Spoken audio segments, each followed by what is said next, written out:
Have you ever gotten that promotion or raise that you've been wishing for? You start making more money, but instead of getting richer, you actually end up more broke than ever.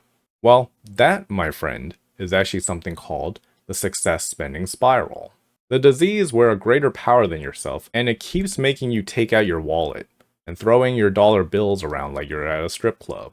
Shut up and take my money! But in more plain terms, the success spending spiral is when you make more money and then you spend more, right after you get your raise or your promotion. There's this feeling inside of you that just gnaws at you until you give in and finally decide to buy whatever it is that you've always wanted, after a life of depriving yourself, because you're finally rich now. So instead of waiting for that game on Steam to drop from $60, you buy it right away. That Festool circular saw, even though it costs almost $1,000. The Nordic Track or Peloton treadmill that the wifey's always wanted. That you, in reality, and her, will probably use, but nothing is off the table. Let's say a new car, bigger apartment, bigger house, first class tickets to Europe, whatever it is that you want. And you check your bank account, and it's empty. That thing that sometimes happens to even the best of men. You've overspent.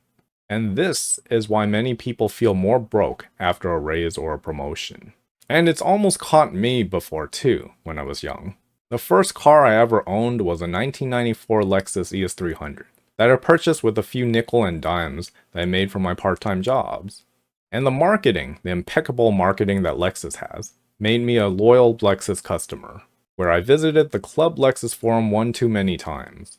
And I told myself, once I made more money, there was always a step to it, always a goal. Once I made more and I made this much, I would definitely buy the newest one. But fortunately for me, by the time that I actually did make more money, when I got my promotions and my raises, my immune system was actually fully developed, and it helped me fight off the disease. So I'm still safe, for now. But enough of that nonsense.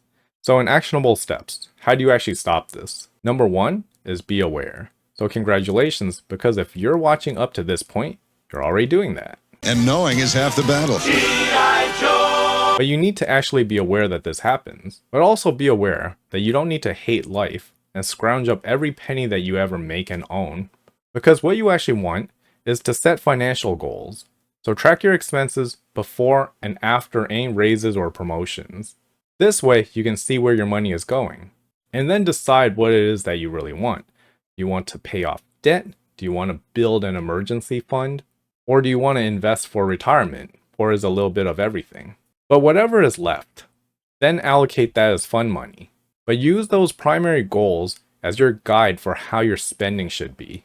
Because new toys are cool, and something for the missus is great. But allocate more of your resources, more of your money, on things that'll keep you and your family safe and protected during rainy days or emergencies. Or on assets that help you make more money without you working for it. That way, you could buy more nice things than you would have been able to just by working your day job. Number 3, you also want to automate savings and investments. So set up automatic transfers to your savings or investment account right after payday. So this way you're paying yourself first. Remember the order of operations back in grade school and how it's really important in math, and if you get the order wrong, it just messes up everything. Even though physically it's like rearranging a few symbols and numbers. But it's like that in personal finance too, where the order is very important. And then number 4, think futuristically.